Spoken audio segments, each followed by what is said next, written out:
यन्माम् आविर्भूयादनघमहिमा मानसे वागधीशः ध्यायेदिन्दीवराभं निचकरकमले दक्षिणे दण्डमग्र्यं सव्ये पाशं दधानं जघनतटकते रूप्यपीठालयस्थं काञ्चीग्रैवेयहाराङ्गदकटककिरीटाङ्गुलीयाङ्घ्रिभूषा कर्णाकल्पोज्ज्वलाङ्गं यदुकुलतिलकं कृष्णम् इष्टार्थसिद्ध्यै रमापतिं पूर्णगुणं मुकुन्दं व्यासं च विज्ञानसहस्रभानुं पूर्णप्रबोधं च सुतत्वदीपं क्रमाद्गुरूंश्च प्रणमामि मूर्ध्ना सर्वेन्द्रियाभिमानिस्थमुख्यप्राणस्थविष्णुना प्रेरितश्रीशतुष्ट्यर्थं करिष्ये कर्म चाखिलं वाल्मीकिर्गौः पुनीयान्नः महीधरपदाश्रया यद्दुग्धमुपजीवन्ति कवयस्तरणका इव स्वस्त्यस्तु सतां हरिः ಓಂ.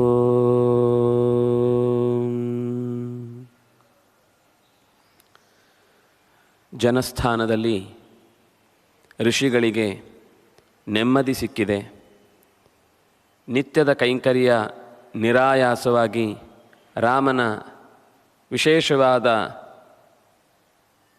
ಕಾರ್ಯಾಚರಣೆಯಿಂದ ನೆಮ್ಮದಿಯ ನಿಟ್ಟುಸಿರನ್ನು ನಿರಂತರ ಬಿಡ್ತಾ ಇದ್ದಾರೆ. ರಕ್ಕಸರು ಹೆದರಿಕೊಳ್ತಾ ಇದ್ದಾರೆ. ಈ ಸುದ್ದಿಯನ್ನು ತಮಗೆ ದೊಡ್ಡ ಸೋಲು, ಇದರಿಂದ ನಾವು ಮುಂದೆ ರಾಷ್ಟ್ರ ವಿಸ್ತಾರವಾದಕ್ಕೆ ದೊಡ್ಡ ತೊಂದರೆ ಬರುತ್ತೆ ಅಂತ ಬಿಂಬಿಸಿ ರಾವಣನನ್ನು ಬಗೆ ಬಗೆಯಿಂದ ಎಚ್ಚರಿಸುವ, ಕೆಣಕುವ, ಕೆರಳಿಸುವ ಮಾತುಗಳನ್ನಾಡಿ ನಡೆದ ಎಲ್ಲ ಸಂಗತಿಯನ್ನು ಯಥಾವತ್ತಾಗಿ ಮುಂದಿರಿಸಿದ್ದಾಳೆ.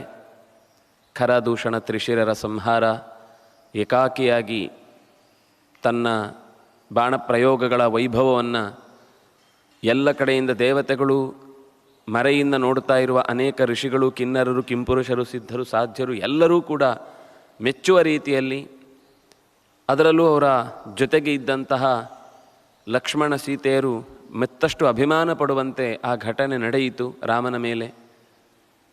ರಾಮನ ಈ ವರ್ತನೆಯನ್ನು ಎಲ್ಲರೂ ಮೆಚ್ಚಿದ್ದು. ಆದರೆ ನಮಗೆ ಇದು ಒಬ್ಬ ಸಾಮಾನ್ಯ ಎಲ್ಲಿಂದಲೋ ಬಂದವನು ಇಲ್ಲಿ ಬಂದು ನೆಲೆಸಿ ಇಷ್ಟು ಪ್ರಭಾವವನ್ನು ಬೀರ್ತಾ ಇದ್ದಾನೆ ಅಂದರೆ ನಮಗಿದು ಒಳ್ಳೆಯ ಬೆಳವಣಿಗೆ ಅಲ್ಲ. ನಾನು ನಿಜವಾಗಿ ಹೋದದ್ದು ನಿನಗಾಗಿ. ಅತ್ಯಂತ ರೂಪಸಿಯಾದ ಈ ಲೋಕದಲ್ಲಿ ಎಲ್ಲಿಯೂ ಕಾಣಸಿಗದ ಮೇಲಿನ ಲೋಕಗಳಾಗಲಿ ಕೆಳಗಿನ ಲೋಕಗಳಾಗಲಿ ಅಲ್ಲಿ ಎಲ್ಲೂ ಕೂಡ ಇಂತಹ ಸೌಂದರ್ಯವತಿಯನ್ನು ನೀನು ಕಾಣುವುದು ಸಾಧ್ಯವೇ ಇಲ್ಲ. ನೀನು ನನ್ನ ಮಾತನ್ನು ನೇರವಾಗಿ ಕಣ್ಣಾರೆ ಕಂಡ ಮೇಲೆ ನನ್ನ ಕಾರ್ಯದಲ್ಲಿ ಎಷ್ಟು ಕಾಳಜಿ ನಿನ್ನ ಬಗ್ಗೆ ಇತ್ತು ಮತ್ತು ನಿನಗೆ ಎಂಥ ಸೌಖ್ಯವನ್ನು ಒದಗಿಸಬೇಕು ಅನ್ನೋ ಬಯಕೆ ಇತ್ತು ಅನ್ನೋದನ್ನು ನೀನು ಊಹಿಸಬಹುದು ಅಂತಿಷ್ಟು ಹೇಳಿದ ಮೇಲೆ ಸ್ವಲ್ಪ ಗಂಭೀರವಾದ ವದನ ನೆನೆಸಿ ತನ್ನ ಮಂತ್ರಿಮಂಡಲವನ್ನು ಕರೆದು ಗುಟ್ಟಾಗಿ ಇದನ್ನು ಏನನ್ನೂ ಹೇಳಲಿಲ್ಲ. ಹೇಳಬೇಕಾದ ಸಂಗತಿಯಲ್ಲಿ ಬಹಳ ಮುಖ್ಯವಾಗಿ ತನ್ನ ಕಾರ್ಯಾಚರಣೆ ಒಂದಿದೆ ಅಂತ ಹೇಳಿದ ಹೊರತು ಏನು ಮಾಡ್ತಾ ಇದ್ದೇನೆ ಇದು ಯಾವುದನ್ನು ಅವರ ಮುಂದೆ ಹೇಳಲಿಲ್ಲ. ತತ್ಕಾರ್ಯಮನುಗಮ್ಯಾಥ ಯಥಾವದು ಉಪಲಭ್ಯ ಚ ದೋಷಾಣಾಂಚ ಗುಣಾನಾಂಚ ಸಂಪ್ರದಾರ್ಯ ಬಲಾಬಲಂ. ಈ ಕಾರ್ಯವನ್ನು ನಡೆಸಲಿಕ್ಕೆ ಇನ್ಯಾರ ಸಹಾಯವನ್ನು ನಾನು ತೆಗೆದುಕೊಂಡರೆ ಕೆಡುತ್ತೆ. ಬಹಳ ಜನ ಇಂಥ ವಿಷಯದಲ್ಲಿ ಕೈ ಹಾಕಿ ಮೊದಲೇ ಅದು ರಟ್ಟಾಗಿ ಕಾರ್ಯ ಕೆಡುವಂತೆ ಆಗಬಾರ್ದು. ಆದರೆ ಆಗುವ ಕೆಲಸದಿಂದ ಗುಣ ಏನು, ದೋಷ ಏನು, ಲಾಭ ಏನು, ನಷ್ಟ ಏನು, ಪ್ರಯೋಜನ ಏನು, ಹಾನಿ ಏನು, ಇದೆಲ್ಲವನ್ನು ಗಮನಿಸಿ ಸಂಪ್ರದಾರ್ಯ ಬಹಳ ಯೋಚನೆ ಮಾಡಿ ಬಲಾಬಲಗಳನ್ನು ವಿವೇಚಿಸಿ ನನ್ನ ಸಾಮರ್ಥ್ಯ ಜಗತ್ತಿನ ಆಚೆಗೆ ಈಚೆಗೆ ಎಲ್ಲ ಕಡೆ ವ್ಯಾಪಿಸಿದೆ. ಈಗ ಬಂದಿರುವ ಈ ಯಾರೋ ವ್ಯಕ್ತಿ ಅಂದರೆ ರಾಮನನ್ನು ಅವರು ಇನ್ನಿಯ ತನಕ ನೇರವಾಗಿ ಕಂಡಿಲ್ಲ. ಸ್ವಯಂವರದ ಕಾಲದಲ್ಲೂ ಅವನು ಯಾವಾಗಲೂ ಬಂದು ಹೋದದ್ದಷ್ಟೇ ಹೊರತು ಸೀತೆಯನ್ನು ನಾನು ಒಲಿಸಿಕೊಳ್ಬೇಕು ಅಂತ ಪ್ರಯತ್ನ ಪಟ್ಟದ್ದು ಅದು ರಾಮ ಬಂದ ದಿವಸ ಅಲ್ಲ, ಇನ್ಯಾವತ್ತೋ ಒಂದು ದಿವಸ ಬಂದು ಹೋಗಿದ್ದಾನೆ, ಅದು ಆಗಿಲ್ಲ ಅವನಿಗೆ. ಆದರೆ ಈ ವ್ಯಕ್ತಿಯ ಬಗ್ಗೆ ಇಷ್ಟೆಲ್ಲ ಮಾತುಗಳು ಬರ್ತಾ ಇದೆ ಅಂದರೆ ಅವಳ ಕಣ್ಣಿನಲ್ಲಿ ಪ್ರತಿಯೊಂದು ಕ್ಷಣದಲ್ಲಿ ನಡೆದ ಘಟನೆಗಳ ಸುಳಿವು ಹಾಗೆಯೇ ಕಣ್ಣಿಗೆ ಕಟ್ಟಿದಂತೆ ಎದುರುಗಡೆ ಬಂದು ನಿಂತದ್ದನ್ನು ಗಮನಿಸಿ ಬಹಳ ಚರ್ಚೆಯನ್ನು ನಡೆಸಿ ನಮ್ಮ ಸೈನ್ಯ ಎಲ್ಲೆಲ್ಲಿದ್ದಾರೆ, ಹೇಗೇಗಿದ್ದಾರೆ, ಎಷ್ಟು ಸಹಾಯ ತಗೊಳ್ಬೋದು, ಯಾರ ಹತ್ರ ನಾವು ಇದಕ್ಕಾಗಿ ಕೈ ಚಾಚಬೇಕು ಇತ್ಯಾದಿಗಳನ್ನೆಲ್ಲ ವಿಮರ್ಶೆ ಮಾಡಿ ಇತಿ ಕರ್ತವ್ಯಮಿತ್ಯೇವ, ಈಗ ಇದನ್ನೇ ಮಾಡಬೇಕು, ಇತಿ ಕರ್ತವ್ಯಂ, ಇದೇ ಮಾಡಬೇಕಾದ ಕೆಲಸ ಅಂತ ಕೃತ್ವ ನಿಶ್ಚಯಮಾತ್ಮನಃ ಸ್ಥಿರಬುದ್ಧಿಸ್ತತೋ ರಮ್ಯಾ ಯಾನಶಾಲಾಂ ಜಗಾಮಹ. ತನ್ನ ಪ್ರಯಾಣವನ್ನು ನಡೆಸಲಿಕ್ಕೆ ಯೋಗ್ಯವಾದ ವಾಹನಗಳಿರುವಂತಹ ಜಾಗಕ್ಕೆ ಹೋದ. ಯಾನಶಾಲಾ ಅಂತಲೇ ಹೆಸರದಿಕ್ಕೆ. ನಾವು ನಮ್ಮ ಮನೆಯ ಪಾರ್ಕಿಂಗ್ ಏರಿಯಾ ಅಂತ ಹೇಳುವುದಿಲ್ವಾ, ಹಾಗೆ ಅವನದ್ದೇ ಒಂದು ವಾಹನಗಳನ್ನು ನಿಲ್ಲಿಸುವ ಜಾಗ ಇತ್ತು. ಅಲ್ಲಿಗೆ ಬಂದ. ಬರುವಾಗ ಯಾನಶಾಲಾಂ ತಥೋ ಗತ್ವಾ ಪ್ರಚ್ಛನ್ನೋ ರಾಕ್ಷಸಾಧಿಪ. ಆದರೆ ಯಾರಿಗೂ ಹೇಳಲಿಲ್ಲ. ಪ್ರಚ್ಛನ್ನ, ಗೊತ್ತೂ ಆಗಲಿಲ್ಲ ಇವನಿಗೆ ಹೋಗ್ತಾ ಇದ್ದಾನೆ ಎಲ್ಲಿಗೋ, ಅದನ್ನು ಹೇಳಲಿಲ್ಲ. ಇಲ್ಲೆಲ್ಲ ವ್ಯವಸ್ಥೆಗೆ ಬೇಕಾದ ನನಗೊಂದು ತುಂಬ ಮುಖ್ಯವಾದ ಇಂಪಾರ್ಟೆಂಟ್ ಮೀಟಿಂಗ್ ಇದೆ, ನೀವೆಲ್ಲ ಇಲ್ಲಿಯ ವ್ಯವಸ್ಥೆಗೆ ಸರಿಯಾಗಿ ಹೆಗಲು ಕೊಟ್ಟು ರಕ್ಷಿಸ್ಕೊಳ್ಬೇಕು, ನಾನು ಬೇಗ ಕಾರ್ಯವನ್ನು ಮುಗಿಸಿ ಇಲ್ಲಿಗೆ ಮತ್ತೆ ಮರಳುವವನಿದ್ದೇನೆ, ನನ್ನ ಆಜ್ಞೆಯಂತೆ ಕೆಲವೆಲ್ಲ ಸಿದ್ಧತೆಗಳನ್ನು ಏನು ಬೇಕು ಅದನ್ನು ಹೇಳಿದ್ದೇನೆ, ನೀವೆಲ್ಲ ನಡೆಸಿ ಸಿದ್ಧವಾಗಿಟ್ಟಿರಬೇಕು ಅಂತೆಲ್ಲ ಹೇಳಿ ಹೆಂಡತಿಗೂ ಹೇಳದೆ. ಯಾಕಂದರೆ ಈ ವಿಷಯ ಹೊರಟಾಗ ಮತ್ತೆ ಪ್ರಶ್ನೆ, ಏನು, ಎತ್ತ, ಎಲ್ಲಿ, ಯಾಕೆ, ತುಂಬ ತಲೆ ಕೆಡುತ್ತೆ. ಆಮೇಲೆ ಅವಳು ಬೇಡ ಅಂತ ಖಂಡಿತ ಹೇಳ್ತಾಳೆ. ಇಂಥ ಕೆಲಸಗಳನ್ನು ಅವಳು ಸಪೋರ್ಟ್ ಮಾಡೋಳಲ್ಲ. ಅವನಿಗೆ ಗೊತ್ತು.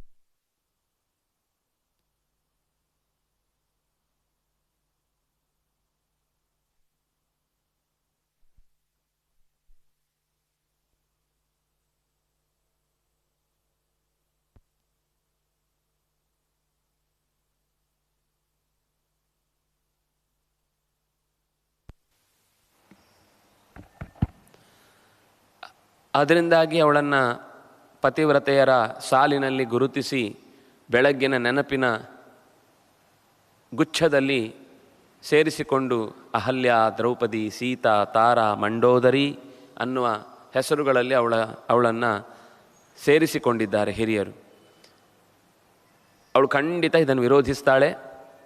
ನಾನು ಮತ್ತೆ ಇದರ ವಿಷಯದಲ್ಲಿ ಗಲಾಟೆ ಮಾಡಿಕೊಂಡು ಅಪಶಕುನವನ್ನು ನನ್ನ ಹೆಸರಿನಲ್ಲಿ ಹೊತ್ತುಕೊಂಡು ಕೊನೆಗೆ ಹೋದ ಕೆಲಸವೂ ಆಗದೆ ಇನ್ನಷ್ಟು ಹಿಂಸೆ ಪಡುವುದಕ್ಕಿಂತ ಪ್ರಚ್ಛನ್ನ, ಯಾರಿಗೂ ಹೇಳದೆ ಇಲ್ಲಿಂದ ಹೊರಡುವುದು ಸರಿ ಇಂತ ಸೂತಂ ಸಂಚೋದಯಾಮಾಸ. ಸೂತನಿಗೂ ಹೊರಡಲಿಕ್ಕಿದೆ ಅಂತ ಹೇಳಿ ಗಾಡಿಯನ್ನು ನಡೆಸುವವನನ್ನು ಕರೆದು ಹೇಳಿದ, ರಥಂ ಸಂಯೋಜ್ಯತಾಂ, ಬೇಗ ರಥ ಸಿದ್ಧಿ ಮಾಡು. ಏವ ಮುಕ್ತ ಕ್ಷಣೇನೈವ ಸಾರಥಿರ್ಲಘು ವಿಕ್ರಮ, ಬಹಳ ಚುರುಕಾದ ಸಾರಥಿ. ಕ್ಷಣೇನೈವ, ಅವನು ಹೇಳಿದ ಮರುಕ್ಷಣದಲ್ಲಿ ರಥವನ್ನು ಸಂಯೋಜಯಾಮಾಸ. ತಸ್ಯ ಅಭಿಮತಂ, ಅವನಿಗೆ ಯಾವುದರಲ್ಲಿ ಹೋಗುವುದು ಅಂದರೆ ಬಹಳ ಇಷ್ಟವೋ, ಯಾವುದರಲ್ಲಿ ಹೊರಡುವಾಗ ಆ ವೈಭವವನ್ನು ಎಲ್ಲರಿಗೂ ಪ್ರದರ್ಶನ ಮಾಡಬೇಕು ಅಂತ ಬಯಸ್ತಾನೋ ಅಂಥ ರಥವನ್ನೇ ಆಯ್ಕೆ ಮಾಡಿಕೊಂಡ. ಅದು ಹೇಗಿತ್ತು ಅಂತ ಹೇಳ್ತಾರೆ, ಕಾಂಚನಂ ರಥಮಾಸ್ತಾಯ, ಬಂಗಾರದ ರಥ ಅದು. ಕಾಮಗಂ ರತ್ನಭೂಷಿತಂ, ಬೇಕಾದಲ್ಲಿಗೆ ಬೇಕಾದ ಹಾಗೆ ಬೇಕಾದ ವೇಗದಲ್ಲಿ ಹೋಗಬಹುದಾದ ಸಾಮರ್ಥ್ಯ ಉಳ್ಳದ್ದು, ರತ್ನಗಳಿಂದ ಭೂಷಿತವಾದದ್ದು. ಪಿಶಾಚವದನೈರ್ಯುಕ್ತಂ ಖರೈಃ ಕಾಂಚನಭೂಷಣೈ, ಪಿಶಾಚದ ಮೋರೆ ಇರುವ ಕತ್ತೆಗಳನ್ನೇ ನೊಗಕ್ಕೆ ಕಟ್ಟಿ ಅದು ಕೂಡ ಅಲಂಕೃತವಾಗಿದೆ ಅಂತೆ. ಕಾಂಚನಭೂಷಣೈ, ಅದರ ಮೈಗೆಲ್ಲ ಬಗೆ ಬಗೆಯ ಆಭರಣಗಳನ್ನು ತೊಡಿಸಿದ್ದಾನೆ. ಯಾಕಂದರೆ ಅವನಿಗೆ ಹೋಗಲಿಕ್ಕೆ ಬೇಕಾದ, ಅಂದರೆ ಅದು ರಾಕ್ಷಸ ಶಕ್ತಿಯನ್ನೇ, ಪಿಶಾಚದ ಶಕ್ತಿಯನ್ನೇ ತನ್ನ ವಾಹನಕ್ಕೆ ಜೋಡಿಸಿದ್ದಾನೆ. ಮೇಘ ಪ್ರತಿಮನಾದೇನ ಸತೇನ ಧನದಾನುಜ, ಕುಬೇರನ ತಮ್ಮನೆನಿಸಿ ವೇಗವಾಗಿ ಹೊರಡುವುದಕ್ಕೆ ಸಿದ್ಧತೆಯನ್ನು ನಡೆಸಿ ಸಮುದ್ರದ ತೀರಕ್ಕೆ ಬಂದಿದ್ದಾನೆ. ತನ್ನ 20 ತೋಳುಗಳನ್ನು ಜೋರಾಗಿ ಒಂದು ಸರ್ತಿ ಚಪ್ಪಾಳೆ ಬಡಿದು ಎಲ್ಲ ದಿಕ್ಕುಗಳಿಗೆ ತನ್ನ ಬರುವಿಕೆಯ ಸುದ್ದಿಯನ್ನು ಹೇಳ್ತಾ ಇದ್ದೇನೆ ಅನ್ನುವ ಹಾಗೆ ಎಲ್ಲವನ್ನು ಗಮನಿಸ್ತಾ ಇದ್ದಾನೆ. ಆಗಸದಲ್ಲಿ ಅಂದರೆ ಲಂಕೆಯ ತೀರಕ್ಕೆ ಬಂದು ಅಲ್ಲಿಂದ ಹೊರಡಲಿಕ್ಕೆ ಬೇಕಾದ ವ್ಯವಸ್ಥೆಯನ್ನು ಮಾಡುವಾಗ ಒಂದು ಸರ್ತಿ ದೃಷ್ಟಿ ಹಾಯಿಸಿದ ಅಂತ ಹೇಳುವಾಗ ದೃಷ್ಟಿಗೆ ಏನೇನು ಕಂಡಿತು ಅನ್ನೋದನ್ನೇ ಒಂದು ಸುಮಾರು ವಿವರ ಕೊಡ್ತಾರೆ. ಅವನು ಬೆಟ್ಟಗಳನ್ನು ನೋಡಿದ, ಆಚೆಯಿಂದ ಬಗೆ ಬಗೆಯ ಹೂತೋಟಗಳನ್ನು ಕಂಡ, ಆ ತೀರದ ಹಿಂಭಾಗದಲ್ಲಿ ಒಳಗೆ ಅವನ ಊರಿನ ಜಾಗಗಳಲ್ಲಿ ಅನೇಕ ಸರೋವರಗಳನ್ನು ಕಂಡ, ವಿಶಾಲವಾದಂತಹ ಉದ್ಯಾನಗಳನ್ನು ನೋಡಿದ. ಅದರಲ್ಲೂ ಉದ್ಯಾನಗಳಲ್ಲಿ ಏನೇನು ಗಿಡಗಳಿದ್ದವು ಅದರ ಬಗ್ಗೆ ವರ್ಣನೆ ಮಾಡ್ತಾ ಮಾಡ್ತಾ ನಾಗೈ ಸುಪರ್ಣೈ ಗಂಧರ್ವೈ ಕಿನ್ನರೈಶ್ಚ ಸಹಸ್ರಶಃ ಅಜೈರ್ವೈಖಾನಸೈರ್ಮಾಶೈ ವಾಲಕಿಲ್ಯೈರ್ಮರೀಚಿಪೈ ಅತ್ಯಂತನಿಯತಾಹಾರೈಶ್ಚೋಭಿತಂ ಪರಮರ್ಷಿಭಿಃ ಜಿತಕಾಮೈಶ್ಚ ಸಿದ್ಧೈಶ್ಚ ಚಾರಣೈರುಪಶೋಭಿತಂ ದಿವ್ಯಾಭರಣಮಾಲ್ಯಾಭಿಃ ದಿವ್ಯರೂಪಾಭಿವಾವೃತಂ ಕ್ರೀಡಾ ರತಿವಿಧಾಜ್ಞಾಭಿಃ ಅಪ್ಸರೋಭಿಃ ಸಹಸ್ರಶಃ. ಆಗಸವನ್ನು ನೋಡುವಾಗ ತಮ್ಮ ತಪೋಬಲದಿಂದಲೇ ಸಾಗಬಲ್ಲ ಅನೇಕ ವಿಮಾನಗಳಲ್ಲಿ ಋಷಿಮುನಿಗಳು, ಕಿನ್ನರರು, ಕಿನ್ಪುರುಷರು, ಸಾಧ್ಯರು, ಅಂದರೆ ಇಲ್ಲೊಂದು ಮಾತು, ಮನೋಬಲದಿಂದಲೇ ಸಾಗುವ ವಿಮಾನ. ಅದಕ್ಕೆ ಹೊರಗಿನಿಂದ ಮತ್ತೆ ಫ್ಯೂಯಲ್ ತುಂಬಬೇಕಾದ ಅಗತ್ಯ ಇಲ್ಲ, ಅವಶ್ಯಕತೆ ಇಲ್ಲ. ಹಾಗೇ ಸಾಗಬಹುದಾದ ಸುಂದರವಾದ ವಿಮಾನಗಳಲ್ಲಿ ಅವರವರು ಸಾಗ್ತಾ ಇದ್ದಾರೆ. ಅನೇಕ ಜನರು ತಮ್ಮ ತಮ್ಮ ಹೆಂಡಂದಿರ ಜೊತೆಗೆ ಓಡ್ತಾ ಇದ್ದಾರೆ. ದೇವತೆಗಳು, ದಾನವರು ಪರಸ್ಪರ ತಮ್ಮ ತಮ್ಮ ಸಂತೋಷವನ್ನು ಅನುಭವಿಸ್ತಾ ಇದ್ದಾರೆ. ಇದನ್ನೆಲ್ಲ ನೋಡಿ ತಾನೀಗ ಹೊರಡಬೇಕಾದ ದಿಕ್ಕಿನ ಬಗ್ಗೆ ಯೋಚಿಸ್ತಾ ಸಮುದ್ರ ರಾಜನ ಬಳಿಗೆ ಬಂದು, ಅಂದರೆ ಲಂಕೆಯ ಒಳಗಿನ ಪರಿಸರವೂ ಅಷ್ಟು ಚಂದ. ಲಂಕೆಯನ್ನು ಹೇಳುವಾಗಲೂ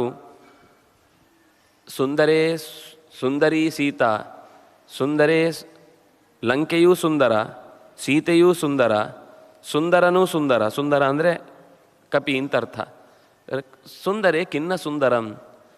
ಸುಂದರ ಕಾಂಡದಲ್ಲಿ ಸುಂದರ ಅಲ್ಲದ ವಸ್ತು ಏನಿದೆ? ಸುಂದರಿ ಲಂಕಾ. ಲಂಕೆ ಅತ್ಯಂತ ಚಂದದ ಊರು. ನೋಡಿದಲ್ಲಿ ಕಣ್ಣು ಹಾಯಿಸಿದಲ್ಲೆಲ್ಲ ಬರೀ ಬಂಗಾರದ ಮಾಡುಗಳೇ, ಕಲಶಗಳೇ ಕಾಣಿಸ್ತಾ ಇದ್ವಂತೆ. ಅಷ್ಟು ಸಿರಿವಂತಿಕೆಯಿಂದ ತುಂಬಿದ ಊರು.